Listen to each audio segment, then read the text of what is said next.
Hello and welcome to Audiobook Connection, behind the scenes with the creative teams. I'm Becky Parker Geist and I'm your host. Audiobook Connection is your place to learn about the audiobook creative process in discussions between the authors, narrators, producers, and post-production teams that bring them all together, as well as guests who have listened to the audiobooks and have questions for the creative teams. This podcast is sponsored by Pro Audio Voices, helping great stories come alive through audiobook production and marketing. Hi, I'm Becky Parker Geist. I am the host of the Audiobook Connection Podcast, behind the scenes with the creative teams. I'm also president of Bay Area Independent Publishers Association and the CEO and founder of Pro Audio Voices and Amplify Audiobooks, providing audiobook and podcast production, distribution, and marketing. And today I have with me Adam Fritz. He is the CEO of Pozotron. Pozotron Inc. is a growth stage startup that has built an AI-powered audio proofing software platform designed to help narrators, proofers, and publishers produce more accurate, efficient, and profitable audiobooks. Pozotron eliminates many of the inefficient tasks involved in audiobook production to allow narrators, editors, and producers to focus on maximizing the creative and performance elements of their audiobooks. Adam, welcome. Thank you. We're really looking forward to this conversation. Yeah. You know, I still remember, and I can't even remember, I was trying to remember what year it was, but I still remember when I picked up a call from Jake, the founder of Pozotron, and we had this long conversation. I can still remember where I was and all, and it's when it was in development, and it sounded like such a great service. And in fact, it has far exceeded my initial expectations. Tell us a little bit about like when you joined Pozotron and also like what you were up to before that moment. Of course. So I have a background actually in sports management. So I worked after my MBA, I worked in the sports industry for 5 or 6 years, I think. And then moving around in that industry, I was about to start a family and to succeed in that industry, you have to be very willing to move from city to city. And I'm very well established in Vancouver, had no interest in leaving. So I kind of fell backwards into the tech industry, which is a big industry here, and worked for and then eventually was an executive at a software and hardware manufacturer in the casino gaming industry in Vancouver. So got a really good taste just over 4 years at that company of the tech industry. It really was a great fit for my skills and experience, but then also for my interests. I do get bored easily at work, so every day needs to be a little bit different, which is why operations and executive leadership is a good fit for me, just because every day is different. I love solving problems, and there's no shortage of problems to solve in technology. And then during COVID, I started looking for a new job, happened to find an online posting for a chief operating officer. And from within about the first 2-3 minutes of the call with Jake Poznansky, our founder, we had a great rapport, but more importantly, he is, as I've come to know now, and it was clear at the time, just an absolutely brilliant person, but brilliant software developer, especially in 0 to 1, starting up a company and building the core of a technology. But he was also uncommonly self-aware. So he was very aware of what his limitations were and was really looking for someone to be the yin to his yang, where my skills are on the customer relationships, business development, company operations, and his are on the tech side of things, amongst many others. And so it's just really rare to find someone who was clearly that smart, but also that self-aware to know that he needed someone to do the things that he wasn't as good at.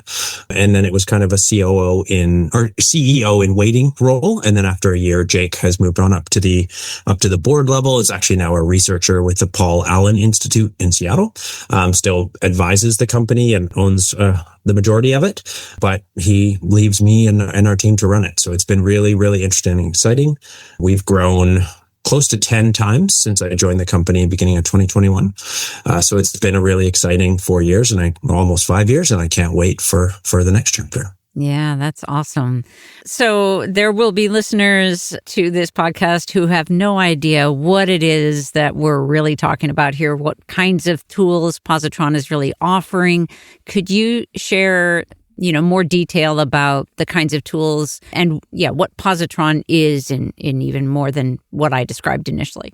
Of course. So, at its core, Pozotron is a tool designed not to replace the human in audio production. And most of our business does come from audiobooks, but we do have some people who produce e-learning and podcasts and many other, and video dubbing as well. So really any form of scripted audio works, but we view AI as a tool to improve efficiencies in manual processes rather than completely replace the human. So we don't create AI narration.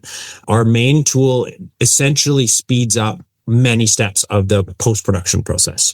So you upload your script after you've got your narration done, I should say, your narrated audio, upload your script, upload your audio files. Our tool matches them together and then gives you an output of all the potential mistakes, missed words, added words, mispronunciations, pauses, noises, really allowing you to, the proofer who still should be listening to the full audio, to focus on things like character voice and performance rather than are these words said exactly the same as they're written in the script. Because for anyone who's never proofread an audiobook, I would encourage you to go listen to audio and read the text at the same time and try and have your brain track everything. It's very, very difficult. So that was our first tool. And we've really grown from there to have a feature designed at almost every step of the production process. So we can speed up the pre-production, pronunciation research, character voice work, as well as a number of integrations with DAW, digital audio workstations, to speed up the editing and pick up recording process as well. So really our goal is to get every audio production as close to that golden ratio of 1 hour of work for 1 hour of finished audio produced as possible. The 1-to-1 ratio is never say never, but probably never going to happen. But our goal is to get people as close as possible to that while keeping the human creative element in play. Yeah.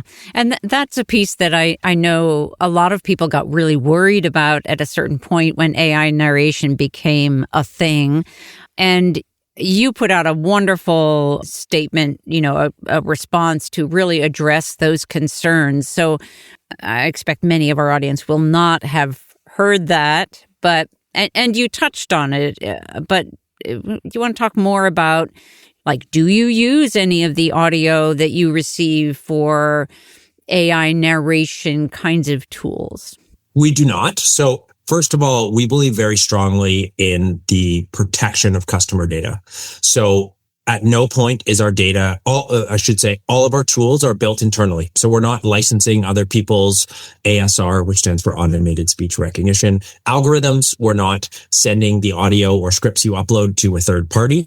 Everything is processed internally. So that's really important. Control over what happens to the data you upload is essential. Our control, I should say, to make sure it doesn't get shared with anyone else, because our customers need to trust us to be our customers, essentially.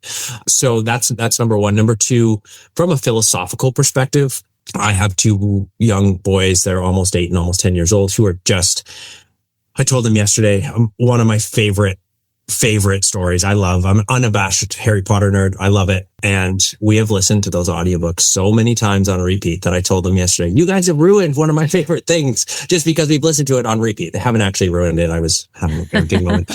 But I see how my kids react to the power of an orally told story. And I don't believe AI has the power to, in terms of an AI voice, to pull those emotions out of whether you're 95 or 8 years old, like my younger son, because it really, they're just absolutely captivated. They will sit for hours and hours straight listening to a story they've heard me read and heard Stephen Fry read at this point dozens of times. So that is the first thing. I believe audiobooks are an art form. And while AI can help produce art, I don't believe AI can make art, certainly not good art at this point. So that's number one. Number two, a lot of these tools are, from a technical perspective, much farther away from real time or prime time or whatever euphemism you want to use, where you'd upload a script, press a button, and have it spit out a perfect audiobook. It's still a long way from that. There's still a lot of hallucinations and other issues. Quite frankly, humans are just better at reading a story than AI. As a realist, there will be an element of AI taking some jobs, in narration jobs, because that's just the reality of capitalism. But I really do. I'm more bullish on the future of human narration than some other people, specifically for the realistic element of, one, will human listeners pay or $15 a month from Audible or whatever subscription they have to listen to an AI narrated audiobook. I wouldn't, but the future. Yeah, I wouldn't either. Who knows? But then there's the other element of, until it's so easy to produce an AI audiobook where it's literally upload a script, press a button, and you get the perfect book out. Where's the business case for that? Is it really that much easier or faster or cheaper to use those tools? And which is, from a business perspective, as a capitalist and pragmatist, that's the word I was looking for. That's where it is. So circling back to Pozotron, we believe very strongly people control the data that they upload to Pozotron. So we do use it to train our own algorithms. So that's not to create AI voices. And our terms of service specifically prevent us from doing that. What we do is we use the audio and the text uploaded to our system to continually retrain our algorithm to make it more accurate. So generally, I remember a couple of years ago, I had a call with a woman who had a Cajun accent from Louisiana. And she was saying, I get so many more suggested mistakes or annotations, what we call them. What's going on? And because the vast majority of our hundreds of thousands, if not millions of hours of audio and scripts that we have, most of them sound like me. They're a standard North American, even though I'm Canadian and pronounce some things funny, a standard North American accent. And so the further different you are from that, the more potential mistakes you're going to get, whether you're Cajun or like a lot of my family in Scotland who I can barely understand. Right. We use that to continuously retrain our algorithm to make it more accurate, whether you're speaking in standard North American English or a very accented version of English, and all the other languages we support as well. So users can also tell us to not use the data they upload for our algorithms, and you can delete your data once you've done your project. You can delete it at any time. So we really do believe in giving people control over the data they upload. Yeah. So one of the things you said really reminded me of one of the things that I talked about early on when in conversations about AI narration is like that idea of like, would you want essentially a robot to read bedtime stories to your kids? I have that feeling about the human to human element that I think goes beyond the physical realm of sound waves going one place and coming out another place, that there's something much more to it. There's something, just like we as humans, there are so many things we don't understand about consciousness and sort of these magical ways in which we function. So I totally get where you were going with the story with your kids, and I have really appreciated deeply both the approach, but also the policies that you have put in place to make sure that those important things are kept forefront. Yeah, and it's not just ethical and the right thing to do. About 3 or 4 years ago, when Pozotron used to get a lot of doubt or criticism, that was almost 99% unfounded. Funnily enough, the one thing I said in a Audio Publishers Association conference speaking opportunity I had was, even if you don't believe me, even if you think I'm lying through my teeth and I'm going to just turn around and create AI voices, which again, I'm not, and legally we can't based on our terms of service, it's bad business because number one, we're 5 to 10 years behind if we wanted to, which we don't, to catch any of those companies that are doing it. Number one. Number two, all of our revenue comes from human narration. Right. So, what does it say to take all of our revenue and say, hey guys, still do business with us even though we lied through our teeth? I mean, that's just not how people work. So it's in just from a business pragmatic perspective, it would be a horrible decision. So funnily enough, despite everything I've said over the time, that was the one thing that really got us over the hump with the narrator community. Yeah. I think one of the really exciting things, and I love all the tools that you've been developing, and we're going to ask you more about what's coming up next. But one of the things that it felt like was just a huge benefit that we started taking advantage of early on as soon as it was released was the being able to gather those pronunciations from authors or, just doing the research in advance so that narrators would know. Oxford, Merriam-Webster, all of those. Yeah, all of those. And the ability, so for, a character's name or, some made up words that happen in fantasy, for example, so valuable because it allows us, we focus a lot on pre-production and getting everything prepared at the front end so that we have a really smooth production process. And that tool has been invaluable in that process. Can you tell us a little bit about I know there's also a tool where a narrator can provide different character voices. Would you like to talk about that a little bit? Yeah. So just to touch briefly on what our pronunciation tool does. When I first joined the company, we had the very start of it.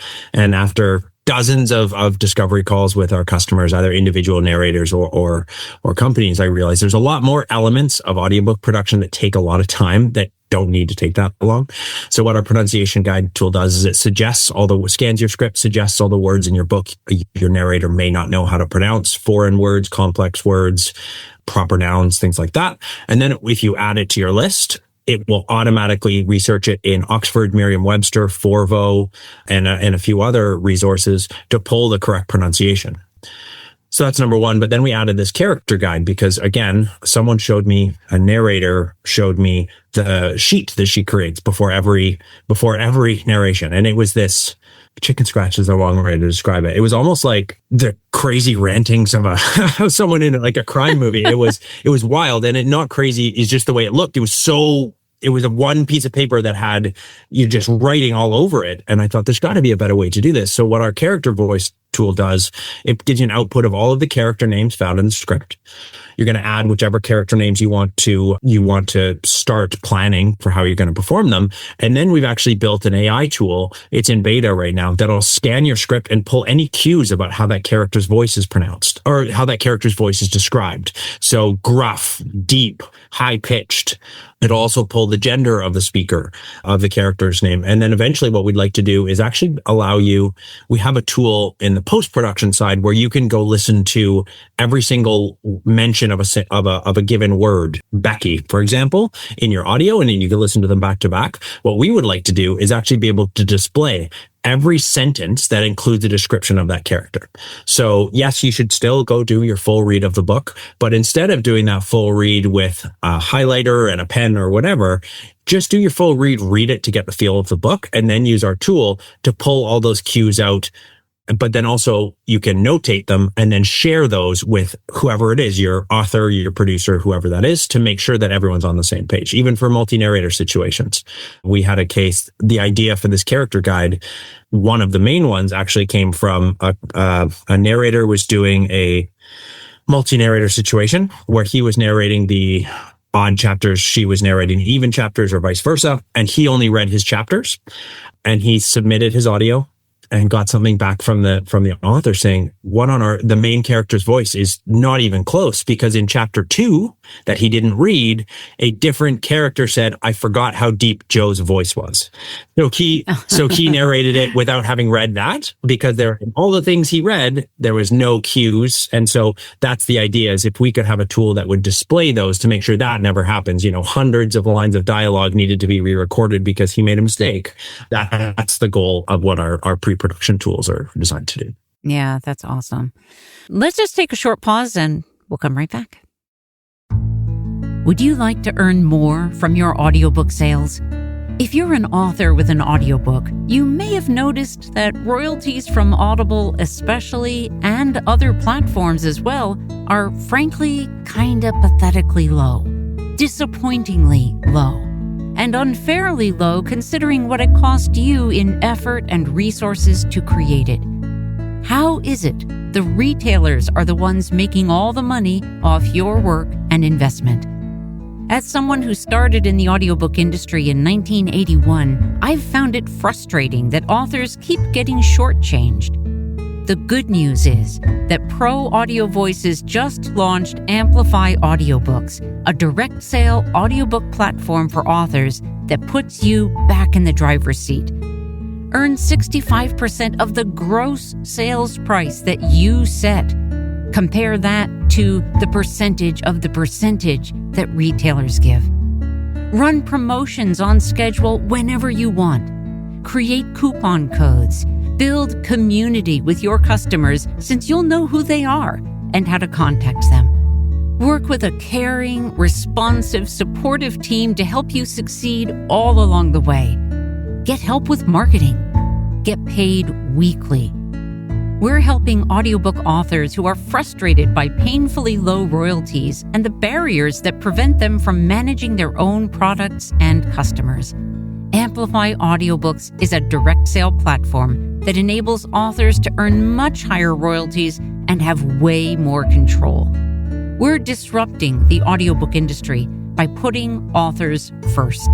Get started today at proaudiovoices.app or go to proaudiovoices.com and click on the Distribution Amplify link. Join the movement. So I know that you are always expanding, always looking for what's the next thing. What are some of the things that are coming up next that you're working on? What's the team focused on? The thing that I'm most actually excited for from a narration perspective is what we're calling the Pozoprompter. And so this actually started because there's a lot of research showing that if people read off of a teleprompter, they actually make fewer mistakes. But after some focus groups showing them some very early designs, we're actually working on prep mode first. And so what this will do, in the middle of your screen, you're going to have your book text. So you upload your manuscript. You can actually set it to scan or to scroll automatically however fast you want. On the left side, you're going to have a pronunciation and character guides. And on the right side, you're going to be able to mark up the script. So the idea is, as you're doing a full read, instead of having to stop and either write down, okay, I need to create a character voice for Sherlock Holmes, or doing your full read and then going into our pronunciation tool or our character guide and starting that, it's all integrated. So you're going to, as soon as you get to the name Sherlock, you're going to double click on it. It creates a character entry. As soon as you get to a line that says Sherlock had a upper class English accent and spoke quickly, you can select that text and automatically add it as a note to that character. So essentially pulling your full read of a book as well as your actual annotations in terms of what you need to remember all into one screen. Again, just removing the need for either context switching, which is switching from the Kindle that you're reading off of to your Excel sheet or to your Pozotron packet, whatever, but then also preventing the need to have to reread or redo anything. The other thing that we're working on is while you're doing that, you're also going to be able to actually mark up your script. Eventually, we'd like to get it to the point where you can say, okay, Pozotron, mark every line of Watson's dialogue in blue and Sherlock's dialogue in green. But for right now, you'll be able to actually just go through and highlight that, which a lot of the narrators do already. But the goal is to speed it up as much as possible. So from a narration perspective, that's something I'm very, very, very excited about. And then we're also doing a ton of work right now on our script prep tools to really ramp up our use of AI and machine learning in those. Again, not to replace the narrator or the prepper, but to have things like an AI tool that actually properly pulls every cue for how a character is described and things like that. Those are two things that I think are going to be really, really, really helpful. So yeah, those are two of the things that we're working on that are kind of in the near term that I'm very, very excited about. Those do sound very exciting. So looking forward to those. And then just to sort of pull back for a moment, we've been in the narrow detail of things. What would you say right now is the biggest challenge that Pozotron is facing? From a business development perspective, we're by our math, 40 to 50% of the audiobooks produced in the US, at least this year, will have been touched by Pozotron in some way. And there's 2 to 3 companies that would get us from 40 to 50 to 80 to 90%. And to some degree, they're very resistant to change. So we're working on it. But that from a business perspective, that would be wonderful. Change is challenging, and the bigger the company, the harder it is to turn the ship around, I guess. I would say, luckily, if you had asked me 2 years ago, it would have been narrators thinking that we're just going to pull the rug out from them and people not trusting us. We're I would say we probably went from a handful of emails a week down to a handful of emails a year now that we get with people raising those concerns. Exactly. Yeah. I would say my biggest frustration is if conversations happen in private and Facebook groups or something. I'm just a big believer in direct communication. So if someone has a problem with me, I wish people would just tell me that there was an issue rather than going and yelling at the clouds on Facebook. But that's kind of how the internet works these days. And then I guess the big elephant in the room for everyone in audio is, what is AI narration going to do not even long term, short to medium term. Because I know there's a lot of companies, a lot of publishers who are working on pilot projects to see what it is. And just like that will take a bite out of human narrators, that'll take a bite out of our business as well. So I'd say that's the biggest fear I have. Fear in the unknown fear, I guess I would say. But from a technical perspective, luckily we've got a great team who have been able to solve a massive number of very, very challenging technical problems to help people make their books easier and faster. And we've also developed fantastic relationships with the APA, with PANA, and a few other organizations to help, honestly, just help human narrators. We just launched a bursary with PANA where we're supporting, paying for the memberships in PANA for a dozen new narrators who are new to the industry to help them get access to advocacy, networking, education opportunities, because the more narrators out there who are good at doing their work, the better it is for the audiobook industry, the better it is for Pozotron. So, and for my kids who will probably listen to their audio at some point. That's right. Do you want to share with our audience what PANA is? Yes, PANA is, I really hope I can get it right, Professional Audiobook Narrators Association. So it's not a union, but it is a group. It's an advocacy group and a membership organization designed to both advocate for the human voice and also provide networking, education, and many other opportunities for working narrators. Yeah, great. Thank you. And is there anything different that you see as like biggest challenge in the broader industry, like audiobook industry as a whole?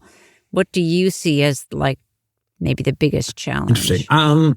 I'd say it's going to be very interesting to see what happens. Spotify came in at least into many markets and has at least attempted to create a completely new business model. I have no idea how successful it is compared to Audible or any of the other distributors. Whether though and that my understanding is it also dramatically impacts the way that narrators are compensated as well. So I think where just the business of audiobooks goes, there's a lot of potential changes that no one knows what the impact of that would be. The flip side of that is though, the more companies trying to get ears to audiobooks, the more potential ears you get to audiobooks, because there's a massive percentage of people who who listen to podcasts, for example, but don't listen to audiobooks, or don't listen to anything but drive around listening to the radio, which eventually will not exist anymore. So I think there's while there are unknowns, there's also a lot of opportunities, whether that's new markets or anything else. So yeah, that's, I think, when one door closes, another one opens. So even if whether it's AI or different business models or whatever come in to change the industry, I think there's also the big opportunity for more sales, more money, more books to be produced. So yeah, great. And then just to sort of wrap up, what would you say is either your biggest goal or your vision for Pozotron in the audiobook industry? I will consider our work not complete, but our vision for the company completed when someone can produce an audiobook without using a single tool other than Pozotron. So you get a book, you are doing your research and preparation. You're then actually using our teleprompter and recording your audiobook in Pozotron, which is a vision of ours. You're then proofing in Pozotron. You'll actually be able to do some of your editing in Pozotron as well, and then mastering. So obviously we're a ways away from a few of those things, but that would be when we would consider our vision for what our company can do or what our tool can do completed. And then our other goal is to turn our software to benefit other kind of tangentially related industries, podcasting, video dubbing, at least to a greater degree than we are, because to a very high degree, those are media formats are actually produced using similar tools, similar technology, similar workflows to audiobooks. So that is something that's on the horizon as well, to really make a couple changes to our tool to make it really fit those workflows as well. So those are one long-term goal and one kind of shorter term. That's great. Well, I want to thank you so much for being with me. This again is Adam Fritz, CEO of Pozotron. Adam, thank you. No problem, Becky. Thank you very much. And I believe you are actually the first non-Pozotron domain user account. So you were our first ever external user of Pozotron. So thank you very much for your help and patronage making our company what it is today. Oh, we appreciate it and everything that you're doing. Thank you. Thanks for joining us for Audiobook Connection, behind the scenes with the creative teams. Please take a moment to subscribe at audiobookconnection.com. The podcast is sponsored by Pro Audio Voices, helping great stories come alive through audiobook production and marketing. Learn more at proaudiovoices.com. Again, thanks for being with us, and please join us next week.